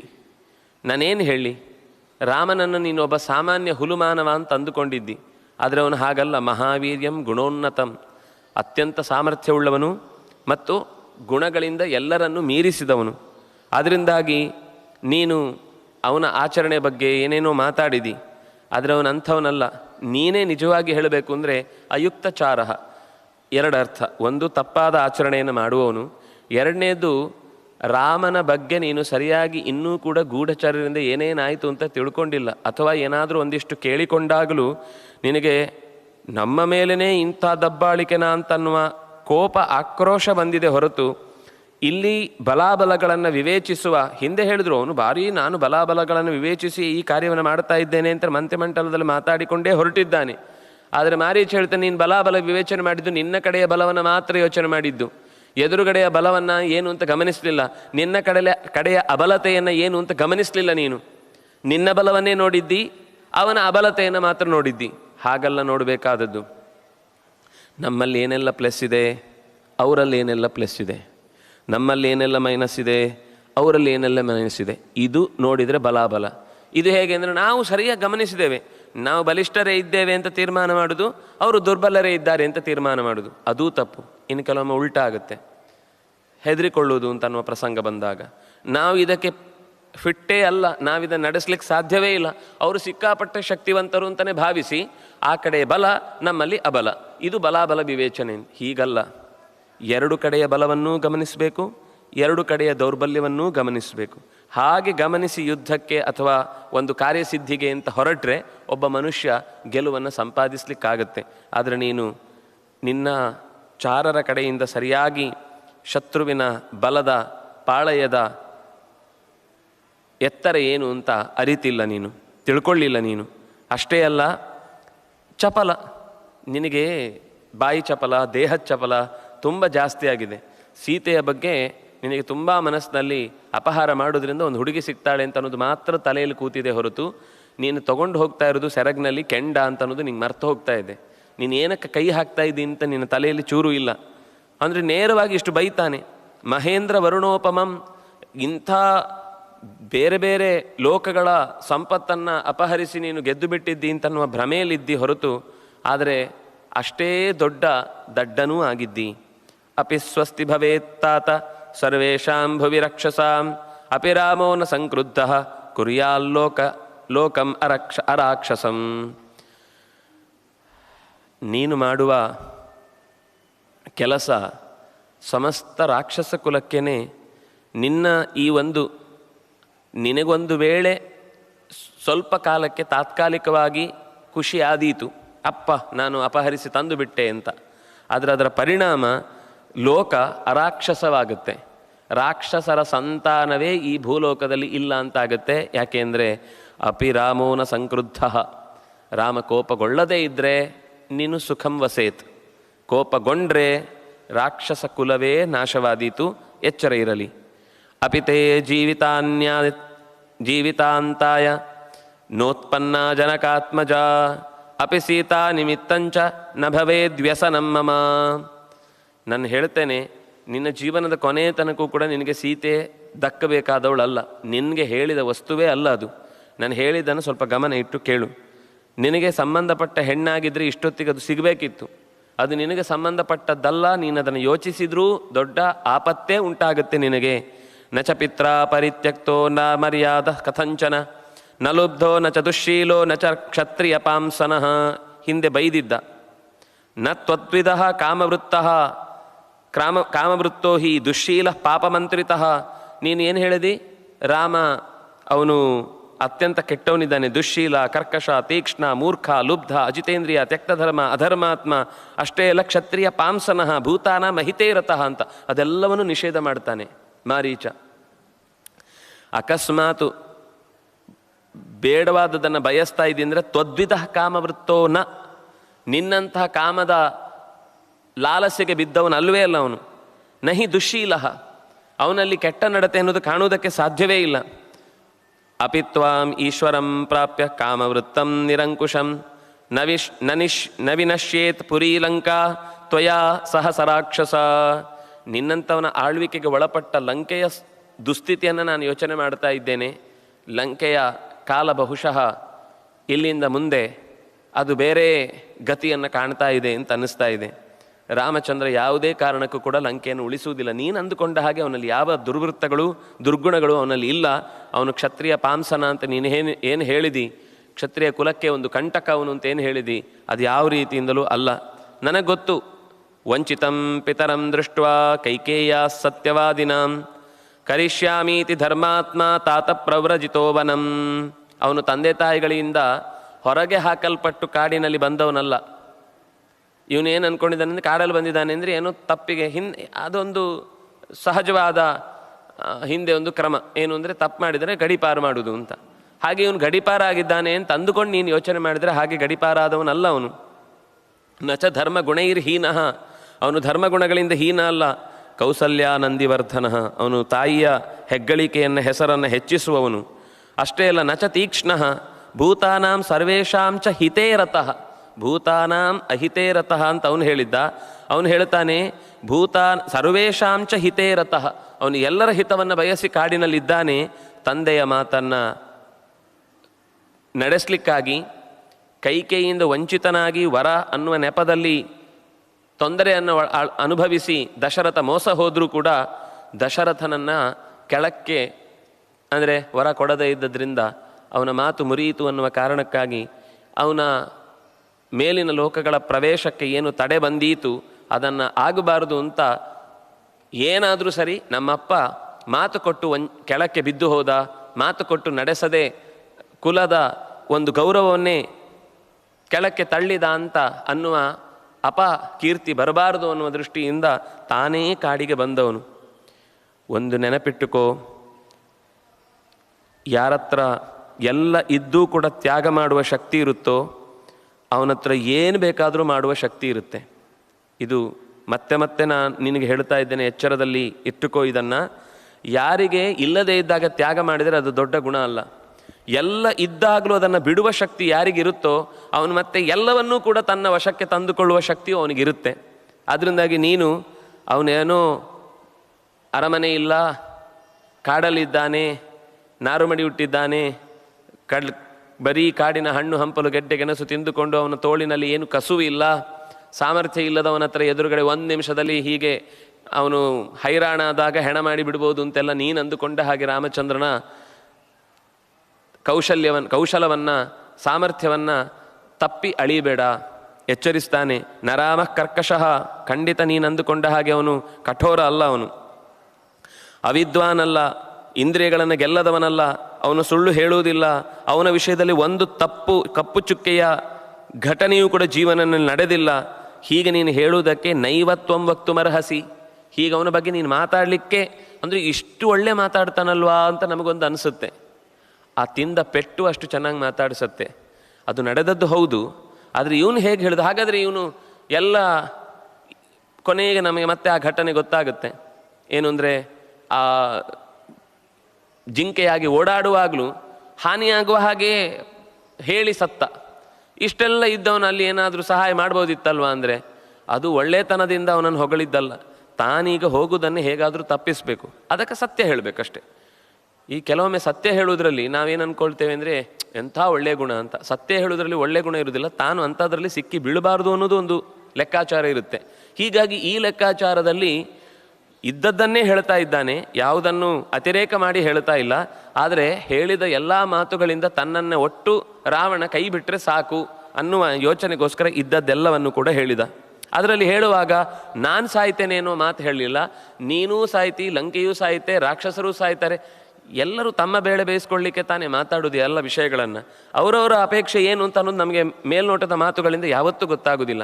ಅವ್ರು ಮಾತು ಶುರು ಮಾಡಿದ ಮೇಲೇ ಗೊತ್ತಾಗೋದು ಏನೋ ಬೇಳೆ ಬೇಯ್ತಾ ಇದೆ ಇಲ್ಲಿ. ಆದರೆ ಸ್ವಲ್ಪ ದೂರದೃಷ್ಟಿ ಮತ್ತು ಚುರುಕು ಬುದ್ಧಿಯವನಾದರೆ ಮಾತ್ರ ಅವನ ಇಲ್ಲ ಅಂದರೆ ಅಷ್ಟೊತ್ತಿಗೆ ಹೊಡೆದಾಡ್ಲಿಕ್ಕೆ ಶುರು ಮಾಡಿರ್ತಾರೆ. ಈ ಮಧ್ಯದಲ್ಲಿ ಹೊಡೆದಾಟ ತಂದಿಟ್ಟವನಿದ್ದಾನಲ್ವ, ಅವನ ಕೆಲಸ ಆರಾಮಾಗಿ ಮಾಡ್ತಾ ಇರ್ತಾನೆ. ಇಲ್ಲಿ ಧರ್ಮದ ಹೆಸರಿನಲ್ಲಿ ಅಥವಾ ಭಾಷೆಯ ಹೆಸರಿನಲ್ಲಿ, ಗಡಿಯ ಹೆಸರಿನಲ್ಲಿ, ಹುಟ್ಟಿದ ಸ್ಥಳದ ಹೆಸರಿನಲ್ಲಿ ಏನೇನೇನೇನೇನೋ ಗಲಾಟೆ ಗುಂಪುಗಳನ್ನು ಹಚ್ಚಿ ಅವರ ಕೆಲಸ ಏನು ಬೇರೆ ಮಾಡಿಕೊಳ್ಬೇಕೋ ಅದನ್ನು ನೆಮ್ಮದಿಯಾಗಿ ಮಾಡ್ತಿರ್ತಾರೆ. ಅದರಿಂದಾಗಿ ಮಾತು ಕೇಳಿದ ತಕ್ಷಣವೇ ರಿಯಾಕ್ಟ್ ಆಗೋದು ಬಹಳ ಅಪರಾಧ ಅನ್ನೋದಕ್ಕಿಂತ ಅಪಾಯ. ಅದನ್ನು ಇಬ್ಬರು ಇಲ್ಲಿ ಅಂಥವ್ರೆ, ಅದರಿಂದಾಗಿ ಇಲ್ಲಿ ಯಾರಿಗೇನು ಅಪಾಯ ಆದರೂ ಸಮಸ್ಯೆ ಲೋಕಕ್ಕಾಗತ್ತೆ ಅನ್ನೋದನ್ನು ಮುಂದೆ ನಾವು ನೋಡ್ತೇವೆ. ಒಟ್ಟಂತೂ ಹೀಗೆ ಹೇಳಿ ಮುಂದೆಯೂ ಇಂಥದ್ದೇ ಅಪರೂಪದ ಒಳ್ಳೊಳ್ಳೆ ಮಾತುಗಳನ್ನು ಮತ್ತು ಹೇಳ್ತಾನೆ ಮಾರೀಚ. ಅದರಲ್ಲೂ ಒಂದು ಸುಂದರವಾದ ಮಾತು ಹೇಳ್ತಾನೆ. ನೀನು ದೊಡ್ಡ ಉಲ್ಕಾಪಾತಕ್ಕೆ ಅಥವಾ ಭೂಮಿಯ ಕೆಳಗಳಿಂದ ಮೇಲಕ್ಕೆ ಏರಿ ಬಂದ ಲಾವಾರಸಕ್ಕೆ ಹಾರಿ ಈ ಇಡೀ ಲಾವಾರಸವನ್ನು ತಣಿಸ್ತೇನೆ ಅಂತ ಪ್ರಯತ್ನ ಮಾಡಿದ ಹಾಗೆ ಕಾಣ್ತಾ ಇದೆ ಅಂತ ಹೇಳಿ ಅದಕ್ಕೆ ಕೆಲವು ಉದಾಹರಣೆಗಳನ್ನು ಕೊಡ್ತಾನೆ. ಸಮರ್ಥವಾದ, ಅವನಿಗೆ ನಿಜವಾಗಿ ಒಬ್ಬ ಬುದ್ಧಿ ಇದ್ದವನಿಗಾದರೆ ಹಿಂದೆ ಸರಿಬೇಕಿತ್ತು. ಆದರೆ ವಿನಾಶಕಾಲೇ ವಿಪರೀತ ಬುದ್ಧಿ ಅನ್ನುವ ಮಾತಿನಂತೆ ಅವನು ಎಷ್ಟು ಬುದ್ಧಿವಾದವನ್ನು ಹೇಳಿದರೂ ಅದನ್ನು ತಲೆ ಒಳಗೆ ತಗೊಂಡ್ರೆ ಅಲ್ವಾ. ಈ ಕೆಲವೊಮ್ಮೆ ಒಳಗಿನಿಂದ ಆ ಹಠ ಬಂದು ಬಿಟ್ಟರೆ ನೀವು ಆ ಕಾಲದಲ್ಲಿ ಎಷ್ಟು ಒಳ್ಳೆಯ ಮಾತು ಹೇಳಿದರೂ ಕೂಡ ಅದು ಅವರಿಗೆ ನಮ್ಮ ರಕ್ಷಣೆಗೋಸ್ಕರ ಹೇಳ್ತಾ ಇದ್ದಾರೆ ಅಥವಾ ನಮಗೆ ಹಿತವಾದದ್ದನ್ನೇ ಹೇಳ್ತಾ ಇದ್ದಾರೆ ಅಂತ ಅನ್ನಿಸುವುದೇ ಇಲ್ಲ. ನಮ್ಮನ್ನು ಹೇಗಾದರೂ ಈ ವಿಷಯದಿಂದ ತಪ್ಪಿಸಿ ತಮಗೇನೋ ಲಾಭಕ್ಕೋಸ್ಕರ ಮಾಡ್ತಾ ಇದ್ದಾರೆ ಅಂತ ಮಾತ್ರ ಯೋಚನೆ ಬರುತ್ತೆ. ಅದೇ ರೀತಿಯ ಯೋಚನೆಯ ಮಾತುಗಳು ಪರಸ್ಪರ ರಾವಣ ಮಾರೀಚರಲ್ಲಿ ಕಾಣುತ್ತೆ. ಅದರ ಮತ್ತಷ್ಟು ಹಿತವಾದ ನುಡಿಗಳ ನಮಗೆ ಬೇಕಾದ್ದನ್ನು ನಾವು ತಗೊಳ್ಳೇಬೇಕು. ಉಳಿದಂತೆ ಅವರಿಬ್ಬರ ಸಂವಾದದಲ್ಲಿ ಯಾಕೆ ಬಂತು ಅನ್ನೋದು ಕೂಡ ಆ ಕಥೆಯಿಂದ ಸಹಜವಾಗಿ ಅರ್ಥ ಆಗುತ್ತೆ. ಹಾಗಾಗಿ ನಮ್ಮಲ್ಲಿಯೂ ಆಗುವ ಒಳಿತು ಕೆಡುಕಿನ ಮಾತುಗಳಲ್ಲಿ ನಮಗೆ ಪೂರಕವಾದ ಅಂಶಗಳನ್ನು ಸ್ವೀಕರಿಸಿ ಉಳಿದಂತೆ ಅದನ್ನು ದುರುಪಯೋಗ ಆಗುವ ಜಾಗ ಎಲ್ಲಿ ಅನ್ನೋದನ್ನು ಗುರುತಿಸುವ ಶಕ್ತಿಯನ್ನು ರಾಮಾಯಣ ನಮಗೆ ಒದಗಿಸುತ್ತೆ. ಮತ್ತಷ್ಟು ಅಂತಹ ಚಿಂತನೆಗೆ ನಾಳೆ ಕಿವಿಯಾಗೋಣ ಅಂತ ಹೇಳ್ತಾ, ಕಾಯಿನ ವಾಚ ಮನಸ ಇಂದ್ರಿಯರ್ವಾ ಬುದ್ಧಿಯ ಆತ್ಮನಾವ ಅನುಸೃತ ಸ್ವಭಾವ ಕರೋಮಿ ಯದ್ಯತ್ ಸಕಲಂ ಪರಸ್ಮೈ ನಾರಾಯಣಾಯೇತಿ ಸಮರ್ಪಯಾಮಿ. ಶ್ರೀಕೃಷ್ಣಾರ್ಪಣಮಸ್ತು.